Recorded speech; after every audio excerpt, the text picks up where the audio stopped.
साथियों, सबसे पहले तो खुशी की बात यह है, आपने मौका दिया अपने बीच में आने।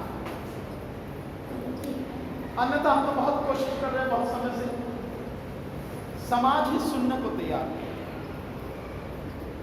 हमने कभी समाज का अहित कभी नहीं किया। बीएसपी का समर्थक मैं कभी नहीं था, विरोधी रहा हूं, और उस दिन से सबसे ज्यादा एक कट्टर विरोधी रहा हूं जिस दिन से जो समाज की विचारधारा है उससे पार्टी भटक गई, उसका विरोधी रहा कस के। लेकिन मैं समाज का विरोधी कभी नहीं था। समाज को तो जब भी जरूरत पड़ी बिना किसी भेदभाव के मैं हमेशा उनके साथ लोगों को समझाता रहा। 2008 में एक सामाजिक संगठन बनाया था, मानव सुरक्षा एवं विकास संगठन। उस संगठन के माध्यम से गांव-गांव जाके लोगों को समझाता रहा। अब तक 10,000 से ज्यादा गांव में जाके लोगों को समझा चुका।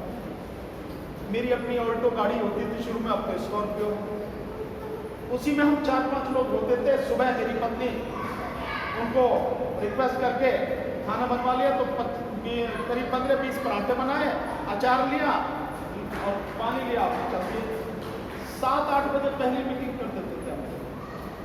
2-3 गांव में मीटिंग करी, 1-2 बज के कहीं रुक के खाना खा लिया, फिर जल्दी मीटिंग करने, शाम हो गई, मीटिंग खत्म करके अपने घर आ जाते थे रात को 10 बजे। ऐसे काम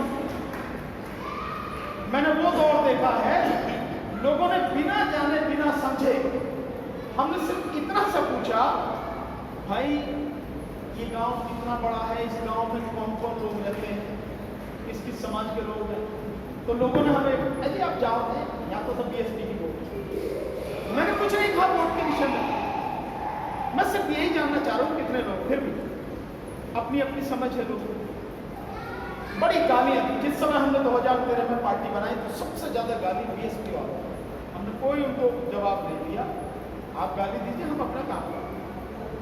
हम काम करते रहे और आज नतीजा यह है कि बीएसपी का कोई व्यक्ति गाली नहीं, बल्कि अगर मैं ये कहूं कि बहुत सारे लोग अब हमारे साथ में आ गए हैं, इसमें भी कोई गलत नहीं। ये बात कहने का, समझाने का सिर्फ इतना मतलब है, अगर आपकी नीयत साफ, आपका लक्ष्य अगर पवित्र है, सही है, और आप बिना इधर उधर की बातों पर ध्यान दिए अपने रास्ते पर बढ़ते चले जा रहे हैं, तो एक दिन लोग समझेंगे और समझ के आपके साथ में आएंगे।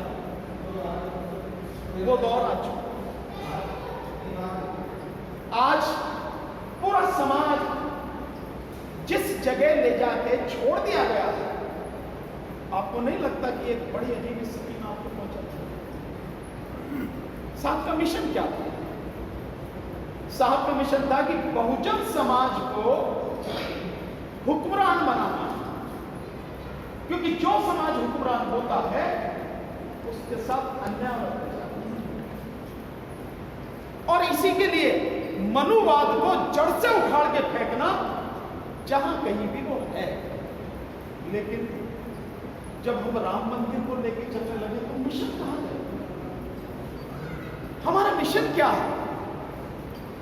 हमारा मिशन है बहुजन समाज को मजबूत बनाना। हमारा मिशन है बहुजन समाज के हाथ में सत्ता सौंपना। हमारा मिशन है बहुजन समाज को शिक्षित बनाना और जिसका वो हकदार है वो हक दिलाते हुए ऊंचाइयों की तरफ उसे ले जाना। ये मिशन है हमारा। मंदिर से हमारा क्या लेना देना है? जिस राम के मंदिर को लेके वो पार्टी चलने लगी जो साहब की पार्टी, उसी राम ने तो शंभु ऋषि का वध किया था, किसी और ने तो नहीं किया। तो क्या वो हमारा मिशन होना चाहिए? क्या वो हमारा मिशन हो सकता है? क्या एक लीडर अगर भटक गया है और वो सुनने को तैयार नहीं, तो क्या हमें आंख बीच के फिर भी उसके पीछे दौड़ना चाहिए, भागना चाहिए? अगर एक घर आपका जर्जर हो जाए, पुराना हो जाए, उसमें सांप, बिच्छू, कीड़े, करकट, मकड़ी पकड़ी सब आ जाए, कभी भी गिर सकता हो, तो क्या आप तब भी उसी में रहेंगे या उसे छोड़कर किसी नए घर में? आपको सोचना। हमारी पार्टी आपके बीच में है, नई पार्टी नहीं है कहने के लिए, कहने को चाहे जो भी कह दे।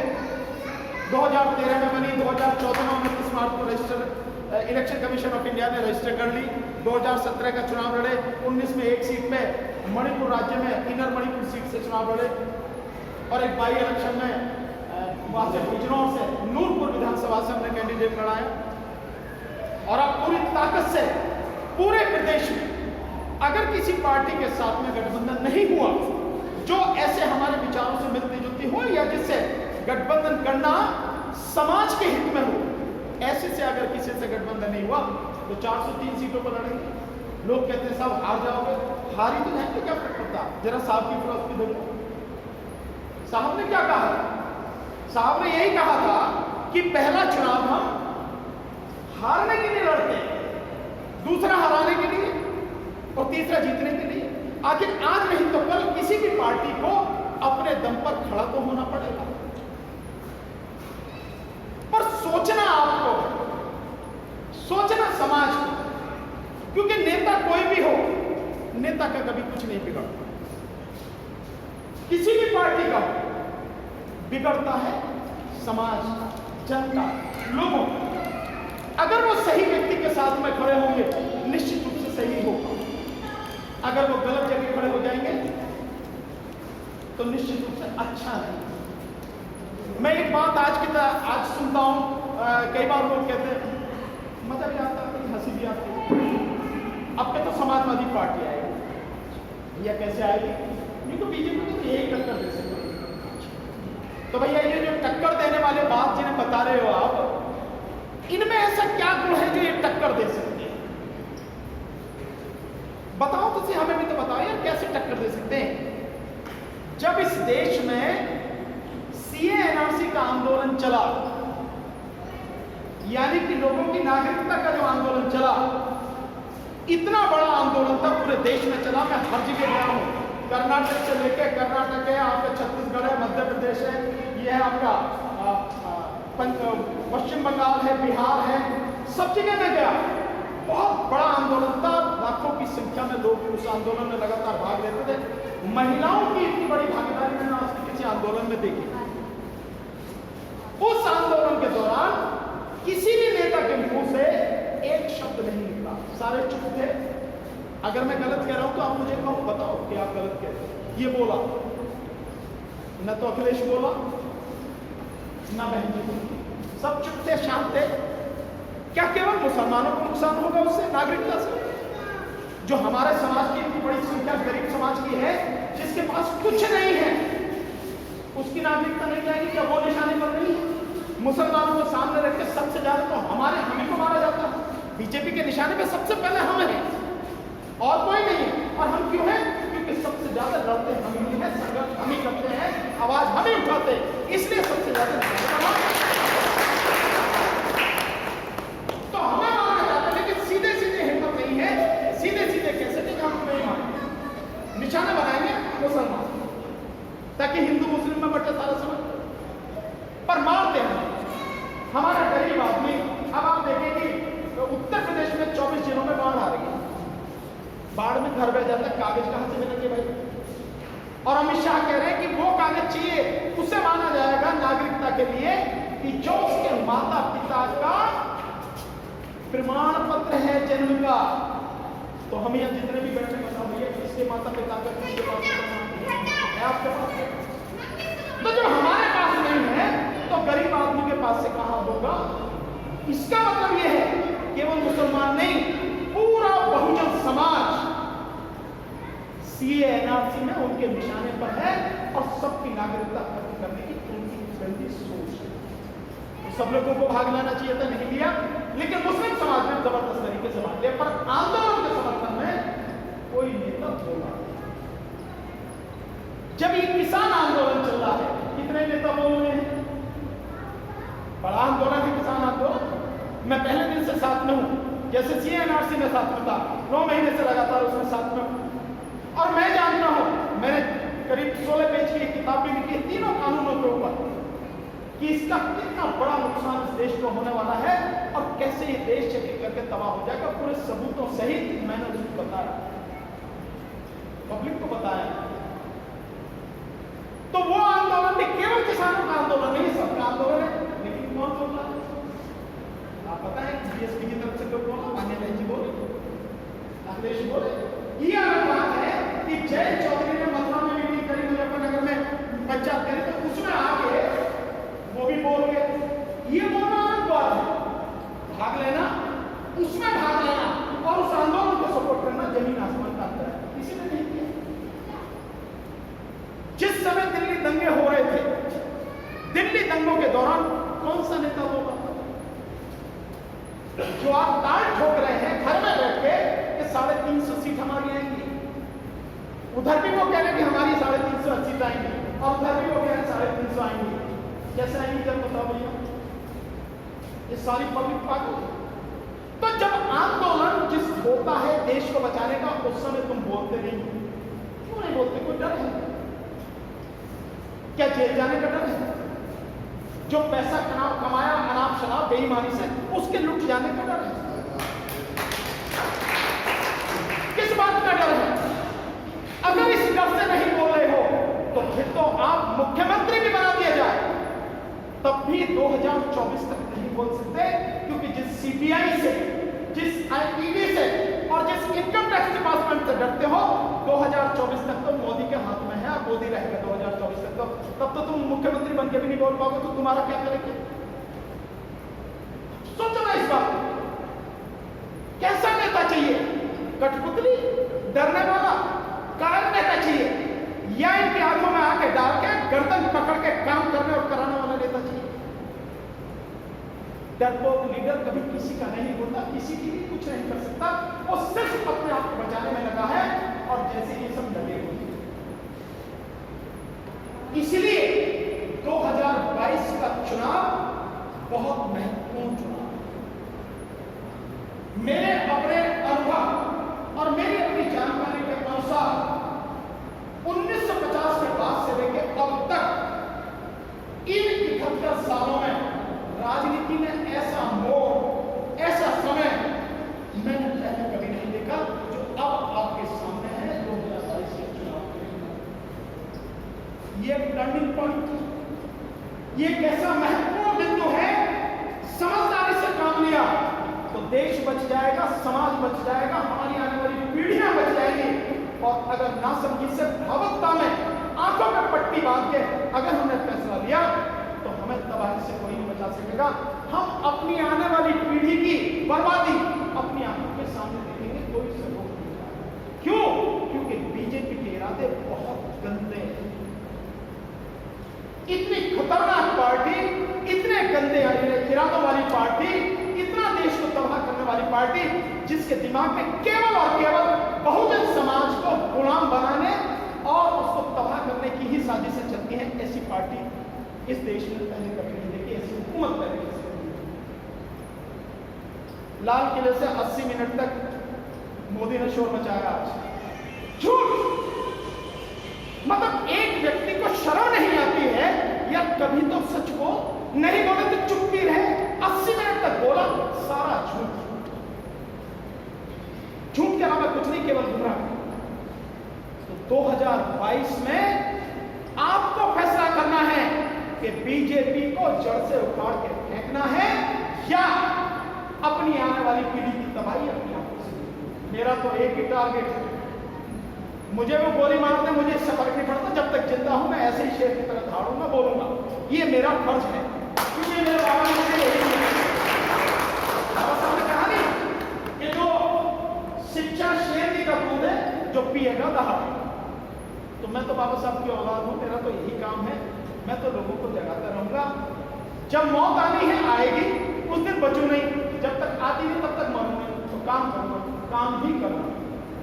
इसलिए हमारा टारगेट है 2022 तक बीजेपी को जड़ से उखाड़ के फेंकना। इसकी शुरुआत तो करनी है यहां से, उत्तर प्रदेश से, और उसके बाद केंद्र से भी उखाड़ के फेंकना। लेकिन साथियों, मैं अकेला या मेरी टीम के साथी, हम पूरी ईमानदारी से रणनीति बना सकते हैं, उसको लागू करने के लिए रात दिन मेहनत कर सकते हैं, पर आपके साथ के बिना वो संभव नहीं। आप साथ देंगे तभी वो काम पूरा हो पाएगा, आप साथ नहीं देंगे नहीं हो पाएगा। आपने देख सबको लिया है, कब तक देखेंगे? किसी का साथ कब तक देंगे? एक बार, दो बार, 3 बार, 4 बार, 5 बार, कोई सीमा तो होगी। जब सारी सीमाएं टूट चुकी हैं, फिर क्यों किसी का साथ दिया? फिर नया रास्ता अपनाया जाए। परिवर्तन जीवन का नियम है। एक समय होता है किसी का, वो कहानी खत्म हो चुकी और अब तो मिशन भी खत्म हो चुका। और हम अगर इस देश में आगे बढ़ सकते हैं तो तभी बढ़ सकते हैं जबकि हमारा मिशन जिंदा रहे, मिशन को चलाने वाले जो है जीवित रहे, और मिशन को चलाने वाले ईमानदारी से मिशन को चलाएं और लोगों को समझाएं, इकट्ठा करें और एक ताकत बन के लोगों को सत्ता बहुजन समाज के हाथों में सौंपें। और वो मिशन से ही संभव है और किसी से संभव नहीं। एक पार्टी, उस पार्टी के नेता मिशन छोड़ चुके। बाबा साहब का मिशन, मानव साहब काशीराम जी का मिशन, फूले शाहू का मिशन। आपको हमारी जिम्मेदारी है कि अगर कोई छोड़ चुका है, बेशक छोड़ जाए, उसे जाने दीजिए, हम उस मिशन को चलाएं। हम उस मिशन को चलाने की जिम्मेदारी ले चुके हैं, हम उस मिशन को चलाएंगे, लेकिन वो मिशन पूरा तभी होगा जब आप भी ईमानदारी से हमारा साथ देंगे। हमें आप देख ही रहे हैं, जांच परख रहे हैं और जांच परख लीजिए, लेकिन समय हमारे पास मात्र 5 या 6 महीने का ही है, इससे ज्यादा समय नहीं। हम काम करेंगे तो 5-6 महीने बहुत है, काम नहीं करेंगे तो सालों गुजर जाते हैं, कुछ फर्क नहीं पड़ता। और काम क्या करना है, यही बात तो लोगों को समझानी है कि जो मिशन को छोड़ चुके हैं, भाई आप भी उन्हें छोड़ दो, नया रास्ता चुनो। परिवर्तन जीवन का नियम है। हमारे पास एक नया घर है, हमें उसके साथ में जाना है, वहां रहना है, और इससे ज्यादा क्या है? मैं बहुत बड़ी बात नहीं कहता, 4-4 बार सत्ता होने के बाद भी कुछ नहीं कर पाए। लोग कहते हैं इतनी बिल्डिंगें बना दी, ये पार्क बना दिए, वो बना दिया। मैं आपसे जानना चाहता हूं, मेरा एक सवाल है। बहुत अच्छी बात है, पार्क बनाए, बिल्डिंगें बनाई, लेकिन क्या इन पत्थरों से ही इतिहास जिंदा रहता है? बाबा साहब ने कितने पार्क बनाए, कितनी बिल्डिंगें बनाई? दुनिया खत्म हो जाएगी तभी बाबा साहब का नाम खत्म होगा, अन्यथा जब तक दुनिया चलती है बाबा साहब का नाम। भगवान बुद्ध ने कितनी बिल्डिंगें बनाई, क्या किया उन्होंने? लेकिन रहती दुनिया तक, पूरी दुनिया में, केवल यही नहीं, पूरी दुनिया में भगवान बुद्ध का और बाबा साहब का नाम भी कायम रहेगा, मिट नहीं सकता है। ऐसा बनता है इतिहास, ईंट पत्थरों से इतिहास बनता है। इतिहास बनता है विचारधारा से, इतिहास बनता है अच्छे कर्मों से, इतिहास बनता है अच्छे कार्यों से, उनसे इतिहास बनता, वही कायम रहता है। हमें कोई काम करना। तो मैं तो यही कहूंगा, आप सब इस बात पर विचार, लगता है हम सही रास्ते पर हैं तो हमारा साथ दीजिए, बस देख रहे हैं आपसे।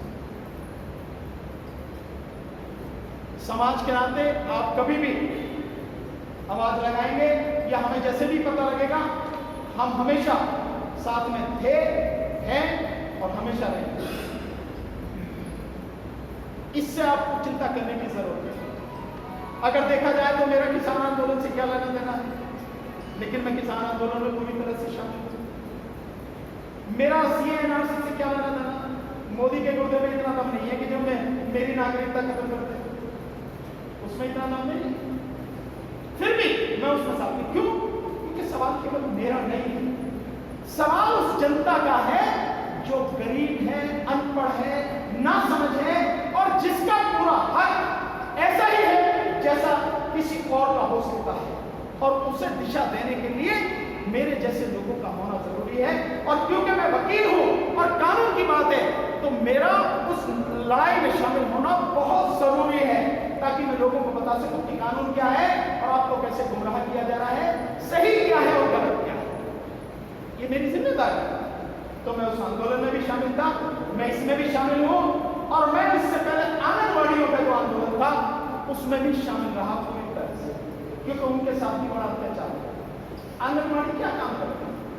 जो कुपोषित बच्चे हैं, गरीब बच्चे ही कुपोषित होंगे, कोई अमीर का तो होगा नहीं। तो उस कुपोषण को खत्म करने के लिए, यानी गरीबों के बच्चों को उनकी देखभाल करने के लिए, उनको स्वस्थ रखने के लिए एक सिस्टम बनाया गया अंतरराष्ट्रीय एजेंसी यूएनओ के माध्यम से 1974-75 में। वो आंगनवाड़ी के रूप में उन्हें मिलता क्या है? उस समय मुश्किल से 300 या 400 रुपये मिलते थे, आज बड़ी मुश्किल से 4,000 या 5,000 रुपये मिलते हैं। 4 या 5,000 रुपये में आज की तारीख में क्या होता है? सुबह से शाम तक काम करता है व्यक्ति, 15-15, 16-16 रजिस्टर मेंटेन करने पड़ते हैं। कैसे आदमी काम करेगा? यानी आप आदमी को घर पे खाना नहीं दोगे तो चोरी तो करेगा ही वो। वही चोरी हो रही है कि जो सामान आता सब चोरी हो जाता, बच्चों तक पहुंच नहीं पाता। तो उस आंगनवाड़ी आंदोलन में हमने भाग लिया, उनका साथ दिया पूरी मानव से। अफसोस वो भी पूरी की पूरी, उनका भी लीडर एक ब्राह्मण ही था जो लखनऊ में बैठ के ही जो है अपने आप सांठगांठ जैसे कर देता था। नतीजा ढाक के 3 बार सब मामला ऐसे उनको तब भी समझ में नहीं आई, फिर भी हम उनके साथ थे, हैं आज भी, क्योंकि आज नहीं तो कल समझ में आएगी। तो मेरा कहने का मतलब यह है, हम लोगों को अगर देश को बचाने का कोई आंदोलन हो तो उसमें साथ देना चाहिए। किसान आंदोलन में लोगों को साथ देना चाहिए, दिया नहीं, दे सकते हैं, बहुत ज्यादा दूर तो नहीं है रंगा जी। अगर एक गांव से भी लोग एक दिन चले जाए तो कितनी ताकत दिखाई देगी उसका अंदाजा नहीं। एक ही दिन तो जाना। और मैं समझता हूं इस पूरे नोएडा क्षेत्र में लगाई हुआ है कितने ही गांव, मुझे लगता है शायद 2 महीने में 1 का नंबर आएगा, 3 महीने में शायद 1 का नंबर आएगा। तो 3 महीने में 1 दिन देने में किसको दिक्कत है? लेकिन सोच नहीं है, हमें वो सोच बनानी है, क्योंकि ये कृषि कानून केवल किसानों को नहीं पूरे देश को तबाह करेंगे और गरीब आदमी तो पूरी तरह से मर जाएंगे। आज जैसे 80 करोड़ लोगों को 5 किलो चावल, 5 किलो गेहूं और 1 किलो चावल मिला, वो भी सड़ा हुआ, और जितने की कीमत जो है वो चावल की है, उसकी अनाज की नहीं है, उससे ज्यादा कीमत उस ठेले की है जिसपे जो मोदी का जो है वो हुआ छपा हुआ। ये यानी 40-50 हजार की लोगों की नौकरी लेके इस देश के कम से कम 35 करोड़ लोगों को बेरोजगार करके और आप मुख्य बना हालत दे रहे हो, वो गरीब आदमी तबाह हो जाएगा। इसलिए हम लोग उस आंदोलन में लगातार साथ यही काम कर रहे हैं, पूरी ताकत से लड़ेंगे। जो भी साथी जुड़ना चाहें उनका दिल से स्वागत। पार्टी में मेंबर बने, पार्टी में कोई जिम्मेदारी लेना चाहें, विधानसभा लेवल पे, सेक्टर लेवल पे, ब्लॉक लेवल पे, तहसील पे, जिले पे, जहां भी लेना चाहें आपका स्वागत है, आपकी इच्छा से आ सकते हैं। दूसरा, कोई साथी ऐसा लगता है कि नहीं हम चुनाव भी लड़ेंगे, उसका भी स्वागत है, आइए बताइए। किसी भी गुंडे या बदमाश को टिकट नहीं दिया जाए, और ब्राह्मण, क्षत्रिय और वैश्य यानी बनिए, इन तीनों में से किसी को ना तो पार्टी के संगठन में जगह मिलेगी और ना ही इनको टिकट दिया जाएगा। हमारा लक्ष्य, हमारी जो रणनीति है बिल्कुल साफ, कहीं कुछ उसमें वो नहीं और तरीके से करते हैं, क्योंकि हम लड़ाई बहुजन समाज की लड़ते हैं।